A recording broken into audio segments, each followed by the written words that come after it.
தமிழ் வாழ்க, தமிழர்கள் வாழ்க வளமுடன்.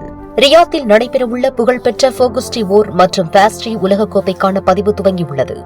சவுதி சமையல் கலை ஆணையம் அக்டோபரில் ரியாத்தில் நடைபெறும் சிர்கா அரேபிய கண்காட்சியின் போது நடைபெறும் ஃபோகுஸ்டி ஓர் மற்றும் பேஸ்ட்ரி உலகக்கோப்பை போட்டிக்கு பதிவை தொடங்கியுள்ளது. இது 2026 மத்திய கிழக்கு தகுதி சுற்று போட்டிகளில் போட்டியிட சிறந்த சவுதி சமையல்காரர்களை தேர்ந்தெடுக்கும். பிரான்சில் நடைபெறும் 2027 உலக இறுதிப் போட்டிக்கு இது முன்னோடியாகும். போட்டியாளர்கள் தொழில்நுட்ப சோதனைகள், படைப்பாற்றல் மதிப்பீடுகள் மற்றும் நேர்காணல்களில் பங்கேற்க வேண்டும். காய்கறி அல்லது புர்னோயிஸ் நுட்பங்களில் தேர்ச்சி பெற்றிருக்க வேண்டும். சவுதி அரேபியாவைச் சேர்ந்தவராக இருக்க வேண்டும். மேலும் குறைந்தது 23 ஆண்டுகள் பணி அனுபவம் பெற்றிருக்க வேண்டும். நம்பிக்கைக்குரிய சமையல்காரர்கள் engage.moc.gov.sa என்ற பதிவு செய்யலாம்.